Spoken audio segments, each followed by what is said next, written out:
이번 주간에는 우리가 시편의 말씀을 읽게 되겠습니다. 네, 무슨 말씀이십니까? 시편을 잘 읽자고 말씀하신 것 같습니다. 시편은 분량이 많아서 4주간에 걸쳐서 읽게 되겠습니다. 그러니까 앞으로 근 한 달 동안을 시편만 읽게 되겠는데요. 하지만 하루하루 읽는 분량은 평상시보다는 좀 적게 읽을 수 있지 않겠나 그렇게 생각을 해 봅니다. 그래서 앞으로 오늘부터 시작해 가지고 계속해서 몇 주 동안은 시편에 대해서 같이 살펴보는 시간을 가지려고 하는데, 시편의 내용을 설명하기보다는 우리가 시편을 어떻게 읽고 어떻게 이해해야 하는가라고 하는 점에 초점을 맞추어서 우리가 함께 생각해 보려고 합니다. 먼저 우리가 기억해야 될 것이 있다고 한다면, 성경은 딱딱한 율법 조항이라든가 법률 문서 형식으로만 우리들에게 주어진 것이 아니라고 하는 점을 먼저 생각해 보면 좋겠습니다. 성경이 어떤 책인가? 법률 문서 같지 않은 책이죠. 우리 사시 공부를 하는 사람들이 공부를 하고 있는 그 사시 문서와 같은 그렇게 딱딱한 법률 문서 같은 게 성경책이 아닙니다.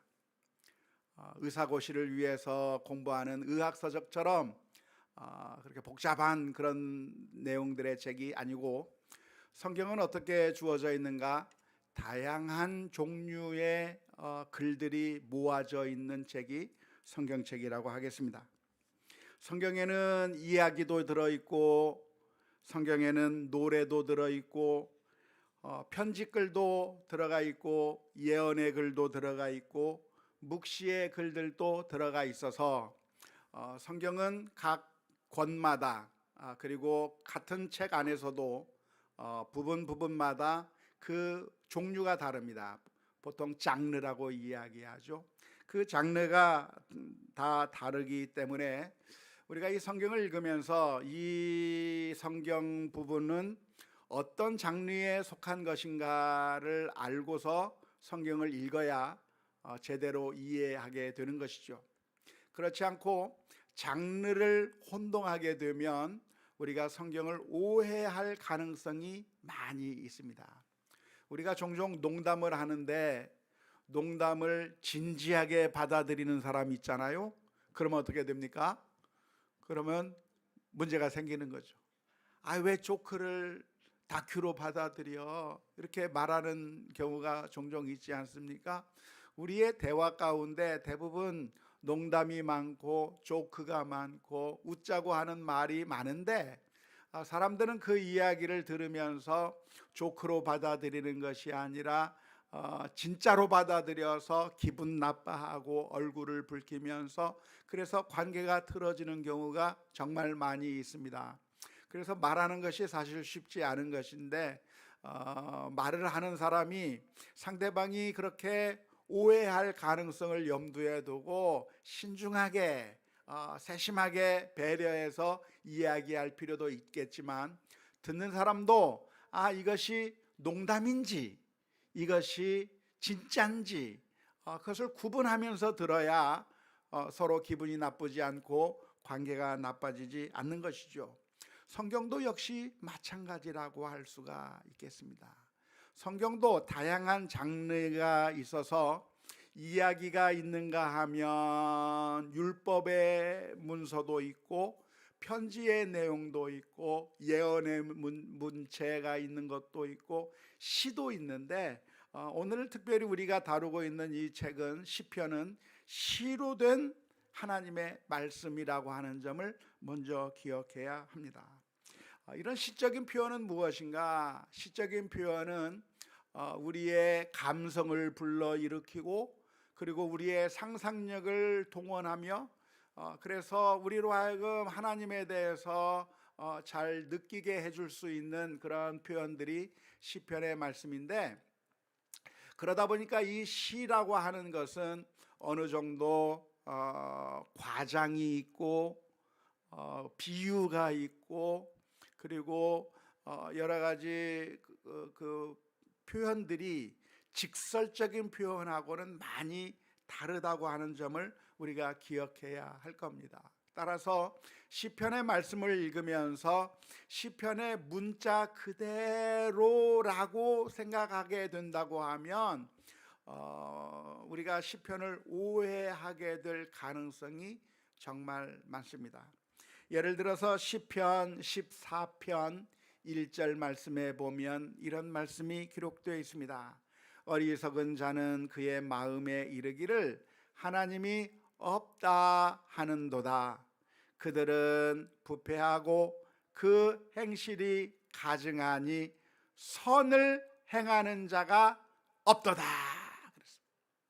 선을 행하는 자가 있다고 얘기했습니까? 없다고 이야기했습니까? 없다고 이야기를 했어요. 그러니까 정말 이 세상에는 선을 행하는 사람이 단 한 사람도 없는 것일까요? 선을 행하는 사람이 그래도 있는 것일까요? 성경에 선을 행하는 사람이 없도다 그랬잖아요. 그러니까 선을 행하는 사람이 없어요, 있어요? 있어요. 선을 행하는 사람도 있고 악을 행하는 사람도 있는 겁니다. 하지만 시편 14편 1절에서 시적인 표현으로서 선을 행하는 사람이 없다라고 표현하고 있는 것은 과장법적인 표현이고 강조하는 표현이며 우리 인간의 마음이 얼마나 부패했는가를 드러내기 위한 시적인 언어라고 이야기할 수가 있는 것이죠. 따라서 이렇게 시적인 표현들을 가지고 우리가 이것이 사실을 묘사한 것이라고 오해하게 되면 그러면 종종 엉뚱한 결론으로 이끌어질 가능성이 많이 있는 것이죠. 안타깝게도 많은 크리스천들이 성경을 읽으면서 장르를 혼동하는 경우가 많이 있습니다. 그래서 어떤 것은 문자 그대로 받아들여야 되는 부분도 있지만 어떤 부분은 시적인 부분이기 때문에 이것이 의미하는 바가 무엇일까를 깊이 묵상하면서 그 말씀의 의미를 추출해내어 적용하기보다는 그냥 문자적으로 적용하다가 그래서 마치 엉뚱한 괴상한 주장을 하는 일이 종종 있는데 안타까운 것은 그렇게 주장하면서도 자신들이 옳다고 생각하는 경우가 너무나도 많이 있다고 하는 것입니다. 따라서 우리가 시편의 말씀을 읽을 때는 이것이 시구나 우리의 감성을 자극하고 상상력을 자극하면서 하나님에 대해서 풍성하게 알아가게 만들기 위한 시적인 언어라고 하는 사실을 우리가 기억하면서 시편을 읽어야 합니다. 시라고 하는 장르가 가지고 있는 그 분량이 따지고 보면 신약성경 전체보다도 더 많습니다. 시편뿐만 아니라 다른 부분들도 다 시적인 언어로 기록되어 있기 때문에 성경에 있는 시적인 부분들만 다 모아놓으면 신약성경보다 분량이 더 훨씬 더 많이 있는데요. 하나님께서 하나님의 말씀을 우리들에게 전해주시면서 산문의 형태보다 시의 형태로 많이 주신 이유가 무엇일까요? 그것은 시가 주는 장점이 있기 때문입니다. 무미건조한 그런 리스트를 우리들에게 던져주신 것이 아니라 사랑의 편지와 같은 것이라고 할 수가 있고 우리가 이 시편을 읽으면서 마치 우리가 연애 편지를 읽는 것 같은 그런 마음으로 이 성경 말씀을 읽어야 하는 것이죠. 시는 단순한 논리나 지성을 뛰어넘어서 우리의 감정을 불러일으키고 상상을 불러일으키며 우리의 전인격적인 반응을 하도록 만들어주는 것이라고 하는 사실을 기억하면서 시편의 말씀을 읽어야 할 것입니다. 두 번째로 우리가 시편을 이해하기 위해서는 이 시의 특성을 이해할 필요가 있겠습니다. 우리가 우리나라의 시 가운데 시조라고 하는 그런 게 있지 않습니까? 시조라고 하는 것은 글자 수로 글자 수가 정해져 있어서 세 개의 문장으로 이루어진 그런 것이 시조라고 하는 것이죠. 그래서 시조를 그렇게 쓰면 이게 시조구나 우리가 충분히 알 수 있듯이 히브리 시도 역시 히브리 시의 특성이 있습니다. 그래서 그 특성을 알고 이 시를 접근해야 되는 것이죠. 히브리 시는 어떻게 구성이 되는가? 우선 마디가 있습니다. 마디 한 마디 두 마디가 만나서 하나의 절을 이루고 그 절들이 만나서 단락을 이루고 그 단락이 여러 개가 만나서 하나의 시 한 편을 구성하는 식으로 되어 있습니다. 리딩 지저스 영상에서는 마디, 절, 단락이라고 절, 단락, 시 한 편이라고 하는 그런 표현이 아니라 다른 말로 번역을 해서 설명하고 있기 때문에 제 설명과 리딩 지저스의 영상의 설명이 약간 다를 수 있다고 하는 점 기억하면서 이해하시면 좋겠는데요. 예를 들어서 시편 111편 3절 말씀에 보면 이런 말씀이 기록되어 있습니다. 그의 행하시는 일이 존귀하고 어미하며, 그게 한 마디죠. 그의 의가 영원히 서 있도다, 이게 또 한 마디죠. 그래서 이 첫째 마디, 두 번째 마디, 두 개의 마디가 하나의 절을 이루게 되어 있는 겁니다. 근데 종종 두 개의 마디가 아니라 세 개의 마디가 하나의 절로 구성된 경우도 있습니다. 예를 들자면 시편 111편 9절 말씀을 보면 이렇게 기록되어 있는데요. 여호와께서 그의 백성을 속량하시며, 한마디죠. 그의 언약을 영원히 세우셨으니, 또 하나의 마디죠. 그의 이름이 거룩하고 지존하시도다, 세 개의 마디가 하나의 절을 이루고 있는 것이고, 이런 절들이 여러 개가 모아져서 하나의 단락을 구분하고 있고, 그런 단락들이 여러 개가 모아져서 하나의 시를 이루고 있다고 할 수가 있겠습니다. 예를 들어서 시편 148편의 말씀을 보면 한번 그림을 보여주면 좋겠는데요. 시편 148편의 첫째 단락은 이렇게 되어 있습니다. 할렐루야, 하늘에서 여호와를 찬양하며 높은 데서 그를 찬양하며 하면서 두 개의 마디가 이루어진 하나의 절이 6개의 절이 모여서 하나의 단락을 이루고 있는 겁니다. 이 첫 번째 단락에서는 무엇을 노래하고 있습니까? 하늘 높은 곳에서 하나님을 찬양한다라고 하는 사상을 전달하고 있는 것이죠. 그런데 148편의 두 번째 단락은 7절에서 보면 다음 그림을 보여주시면 좋겠는데요. 7절에서부터 14절 말씀에 보면 역시 한 절이 두 개의 마디로 이루어져 있는데, 두 개의 마디로 이루어진 하나의 절들이 7절에서부터 14절까지 모아져서 두 번째 단락을 이루는데, 이번에는 무엇이 여호와를 찬양합니까? 아까는 하늘과 높은 곳에서 하나님을 찬양한다면 7절에서부터 14절까지는 땅에서, 이 아래에서 있는 것들이, 모든 사람들, 이 세상 왕들, 짐승들, 산과 모든 것들이 여호와를 찬양하라. 1절에서 6절까지는 하늘에 있는 것들, 높은 데에 있는 것들이 하나님을 찬양하라. 7절서부터 14절까지는 아래에 있는 것들이 하나님을 찬양하라, 할렐루야 라고 하는 것으로 해서 이 두 개의 단락이 모여서 하나의 시편을 이루게 되는 것이죠. 그래서 시편의 구조를 보면 대체로 이렇게 마디마디가 이루어져서 하나의 절을 이루고, 절들이 모여서 하나의 단락을 이루고, 단락들이 모여서 하나의 시편을 구성하는 것으로 이해하면 좋겠습니다. 세 번째로 히브리 시를 이해할 때 가장 중요한 특징 중에 하나가 무엇이냐면 평행법이라고 하는 겁니다. 평행법. 예전에 제가 잠언서를 강해하면서 또 종종 다른 구절들을 강해하면서 히브리 평행법에 대해서 설명을 들었는데요.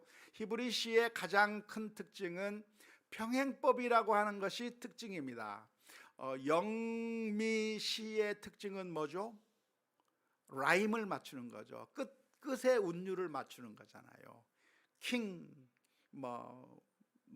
잉 해가지고 같은 발음을 맞추고, 중국 한시도 끝에 운율을 맞추는 게 한시나 영미시의 그런 시의 특징이라고 한다면, 히브리 시의 특징은 무엇이냐면 끝을 운율을 맞추는 게 아니라 평행을 시키는 게 히브리 시의 특징입니다. 두 마디가 하나의 절을 이룬다고 했는데, 그 두 마디가 같은 내용이나 비슷한 내용이나 발전된 내용이나 해서 서로 평행되어 있는 것을 볼 수가 있는 겁니다.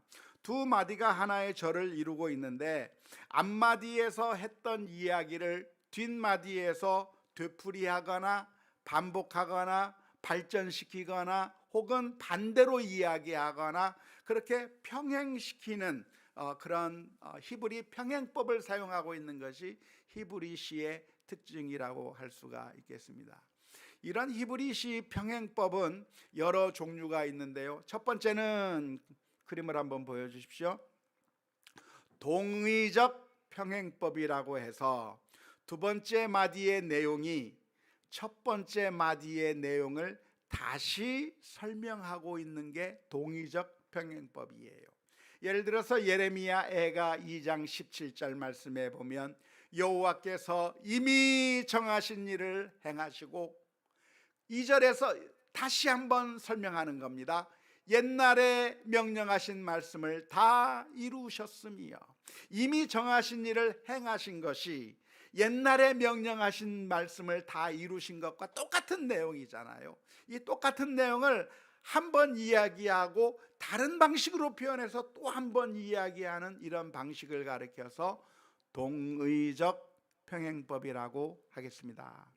두 번째는 어떤 방법이 있습니까? 종합적 평행법이라고 할 수가 있겠는데, 두 번째 마디의 내용이 첫 번째 마디의 내용을 이어받아 완성시키거나 발전시키는 경우입니다. 예를 들어서 시편 63편 3절 말씀에 보면 주의 인자하심이 생명보다 나음으로 내 입술이 주를 찬양할 것이라. 같은 내용은 아니에요. 그러나 앞에 있는 내용을 이어받아서 더 완성시키고 발전시키는 그런 내용으로 되어 있는 게 이런 종합적인 평행법으로 된 식구들이 있는 것이죠. 그 다음에는 어떤 게 있습니까? 세 번째를 보면 상징적 평행법이 있습니다.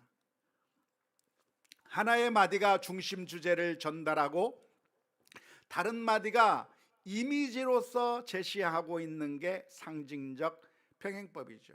하나님이여 사슴이 시냇물을 찾기에 갈급함같이 내 영혼이 주를 찾기에 갈급하나이다. 내가 지금 주님을 찾는 것이 갈급하다고 하는 것을 설명하기 위해서 그림 이미지로 마치 사슴이 시냇물을 찾아서 갈급한 것과 거기에 비유해서 상징적인 그런 표현을 통해서 나타내는 방법이 상징적 평행법이라고 하겠습니다. 그 다음에는 반의적 평행법이라고 할 수 있겠는데, 두 번째 마디가 첫 번째 마디의 내용과 반대되는 것이죠. 대조되는 것이죠. 무릇 의인들의 길은 여호와께서 인정하시나 악인들의 길은 망하리로다. 의인의 길과 악인의 길을 대조, 반대로 이야기하고 있는 그런 표현법을 가리켜서 반의적 평행법이라고 하겠습니다. 그 뒤에 또 있습니까? 이것이 발전적 평행법.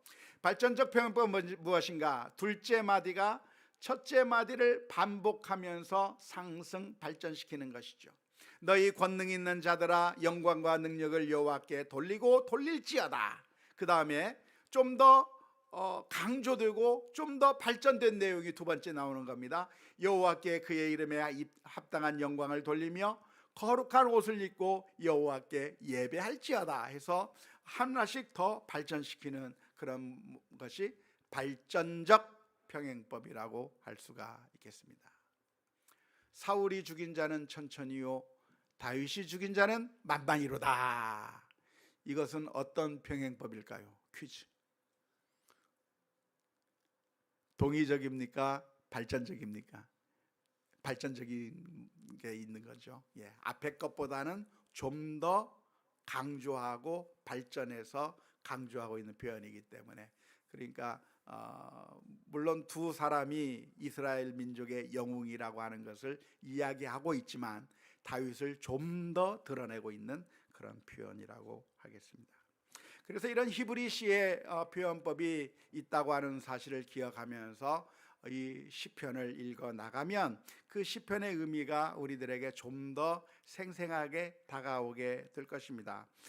그리고 이 두 마디들이 서로 어느 정도의 연관성을 가지고 있기 때문에 대조를 이루든지 동의를 하든지 아니면은 발전을 시키든지, 아무튼 첫 번째와 두 번째가 어느 정도의 관계성을 가지고서 등장하기 때문에 우리가 그 의미를 이해할 때 앞 문장과 뒷 문장, 앞마디와 뒷마디를 서로 비교해 보면 해답이 나오는 경우가 정말로 많이 나옵니다. 그런데 그것을 알지 못하면 그 의미가 잘 이해되지 못하는 경우들도 많이 있는 것이죠. 그래서 히브리 병행법을 생각해서 이 말씀들을 읽어야 합니다. 예를 들어서 요한복음 3장 36절 말씀에 보면 이런 표현이 있어요. 아들을 믿는 자에게는 영생이 있고 아들에게 순종하지 아니하는 자는 영생을 보지 못하고 도리어 하나님의 진노가 그 위에 머물러 있느니라 라고 표현되어 있습니다. 그러니까 아들을 믿는 자에게 영생이 있고가 하나의 마디고, 계속 보여주세요. 아들에게 순종하지 아니하는 자는 영생을 보지 못하고 도리어 하나님의 진노가 그 위에 머물러 있느니라가 두 번째 마디인데, 자, 여기서 첫 번째 마디와 두 번째 마디가 비교되고 있잖아요. 서로 평행되고 있는데, 그러니까 아들을 믿는다고 하는 것이 무엇이 아들을 믿는 건가요?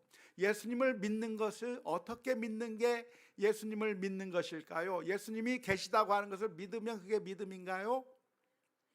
요한복음 3장 36절에서는 무엇을 이야기합니까?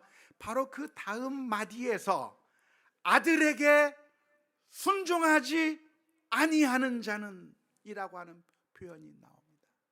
그러니까 아들을 믿는다고 하는 것이 무엇을 의미하는 거예요? 순종하는 거예요. 아들에게 순종하는 것이 곧 아들을 믿는 것이고, 아들을 믿지 않는 것이 곧 아들에게 순종하지 아니하는 것을 의미하는 것이죠. 평행법적으로 보니까 아들을 믿는다? 그러면 우리 생각에는 아들을 믿는다? 나 믿어. 나 예수님 믿어. 예수님 믿는다고 라고 그렇게 말하기만 하면 나에게 믿음이 있는 거라고 착각하기가 쉬워요. 하지만 그런 믿음은 진짜 믿음이에요? 아직 엉터리 믿음일 가능성이 많아요. 엉터리일 믿음일 가능성이 많아요. 왜냐하면 그런 믿음은 누구도 믿을 수 있는 믿음이에요.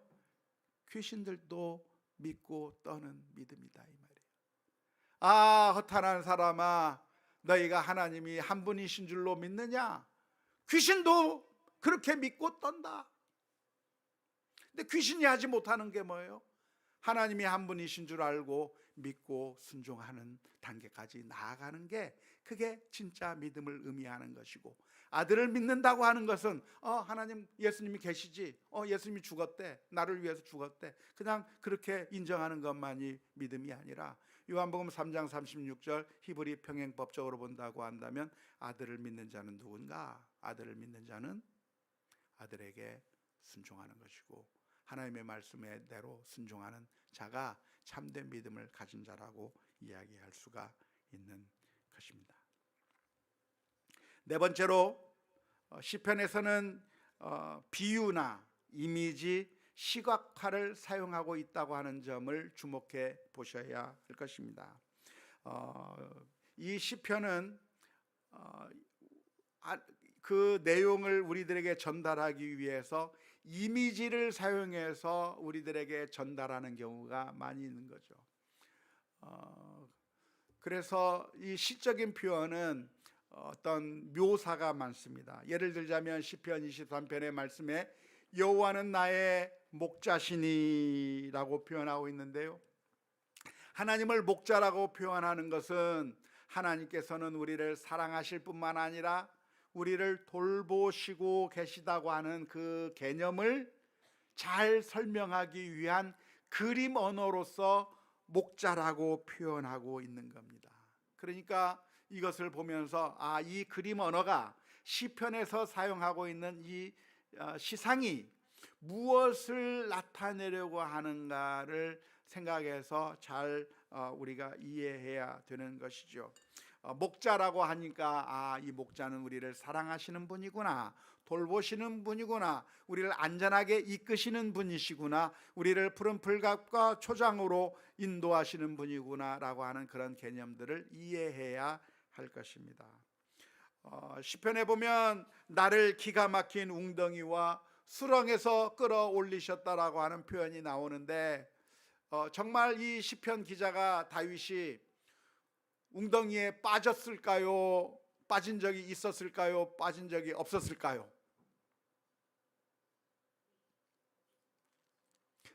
하나님께서 나를 기가 막힌 웅덩이와 수렁에서 건져 내셨다, 끌어올리셨다라고 시편에서 노래하고 있는데, 다윗이 길을 가다가 수렁에 빠진 경험이 있었을까요? 없었을까요? 몰라요. 왜냐하면 우리가 그 시대에 안 살았으니까 모릅니다. 하지만 가장 가능성 있는 것은 무엇이냐면, 이 수렁과 웅덩이라고 하는 게 진짜 수렁과 웅덩이를 말하고 있는 것이 아니라 정말 헤어나오기 어려운 위험한 상황을 나타내기 위한 그림 언어로, 시적인 언어로 표현하고 있었다고 보는 것이 가장 그럴듯한 해석이 될 것입니다. 그 기가 막힌 웅덩이와 수렁이 무엇이었을까요? 아마도 어떤 사람에게는 병에 들어서 그 병 때문에 죽을 뻔한 위기를 겪었던 것을 수렁과 웅덩이로 표현했을 수도 있었을 것이고, 다윗이 경험했던 그런 사울이 자신을 죽이려고 압박하고 그리고 자신을 쫓아오는, 그래서 자신의 목숨이 경각에 달린 것 같은 그런 경험을 했던 것이 수렁과 웅덩이라고 하는 것으로 표현되었을 가능성이 있는 것이고요. 뿐만 아니라 내가 살아가는 동안에 이웃들이 나를 향해서 비난하고 손가락질하고, 그래서 모든 사람들이 일어나서 저 나쁜 놈, 저 쓸데없는 놈, 나가 죽어라 하면서 나를 향해서 온갖 비난과 비아냥을 하고 있는 그런 상황을 가리켜서 기가 막힌 웅덩이와 수렁이라고 하는 말로 표현했을 가능성이 있는 것이죠. 그런데 그렇게 표현했기 때문에 이 표현이 어떤 한 사람 개인의 상황에만 국한된 것이 아니라 모든 비슷한 처지에 있는 우리 모두에게 의미가 있는 시편으로 다가오게 되는 것이죠. 뿐만 아니라 주님께서 나를 대적에서부터 건져내셨다라고 표현하고 있는데, 이 대적이 누굽니까? 대적이 사울 왕을 가리킬 수도 있겠고요, 아니면 블레셋 사람들을 가리킬 수도 있겠고요, 아니면 내 마음속에서 나로 하여금 죄를 짓게 만들고 나로 하여금 이기적인 생각에 사로잡히게 만들어서 하나님의 뜻에 순종하기보다는 사탄의 말에 순종하게 만들려고 하는 그 나의 그 영적인 그 마음을 자꾸만 무너뜨리려고 하는 사탄의 세력을 대적이라고 표현할 수가 있는 것이죠. 아무튼 이 시편이라고 하는 것은 이런 구체적인 것들을 이미지화 시켜서 웅덩이라든가 대적이라든가 목자라든가 또는 다양한 그런 이미지로 표현하고 있다고 하는 것을 염두에 두고 해석해야 할 것입니다. 마지막으로 시편의 가장 큰 특징이 있다고 한다면 탄식에서부터 찬양으로 바뀐다고 하는 사실이에요. 이것이 이 세상의 시와는 좀 다른 측면이라고 하겠습니다. 오늘 우리가 시편 13편의 말씀을 읽었는데 시편 13편의 처음 부분은 어떻게 표현하고 있습니까? 여호와여 어느 때까지니까 나를 영원히 잊으시나이까 주의 얼굴을 나에게서 어느 때까지 숨기시겠나이까. 하나님의 도우심이 없어서 하나님을 향해서 단식하고 지금 내가 만난 현실 때문에 괴롭고 슬픈 그 마음을 그대로 토로하고 있는 것이 이 시편의 처음 부분에 등장하는 내용인 것이죠.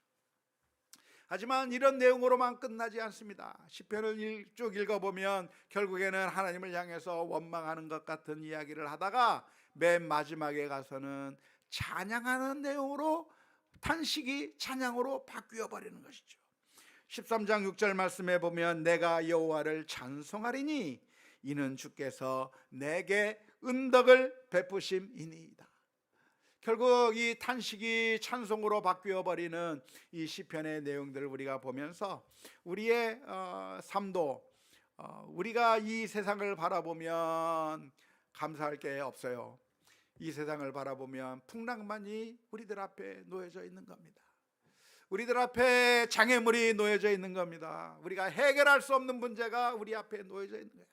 우리 가족의 문제 어떻게 할 수가 없어요.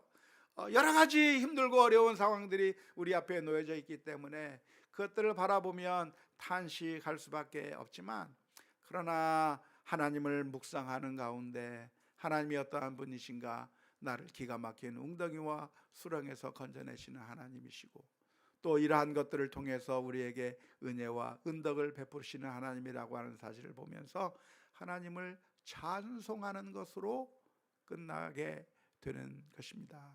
시편 이 총 5권으로 이루어져 있는데요, 1권, 2권, 3권, 4권, 5권 이렇게 5권으로 이루어져 있는데 맨 마지막 4권과 5권 쪽으로 가게 되면 주로 찬양이 흘러나옵니다. 우리가 이 시편을 읽으면서 우리의 상황을 그대로 묘사해 주는 그 표현들 때문에 아마 동질감을 느끼게 될 것입니다. 그리고 그 상황 가운데서 그럼에도 불구하고 우리에게 소망이 있는가? 있다. 하나님이 계시기 때문에 있다. 우리를 사랑하시는 그 주님을 바라보면서 이 시편을 읽는 가운데 하나님께서 우리에게 주시는 놀라운 은총을 체험하는 이번 시편 읽기가 되었으면 좋겠습니다. 찬양으로 끝나는 것이죠. 영광송, 독설로지로 찬양송, 프레이즈로 끝나는 거죠. 그래서 우리의 성도의 삶은 무엇인가? 고통으로 끝나는 것이 아니라 하나님의 은혜를 생각하며 늘 감사하는 삶이 이 찬양의 시편들을 읽으면서 우리들의 삶 가운데서도 기쁨이 넘쳐날 수 있기를 주님의 이름으로 축원합니다.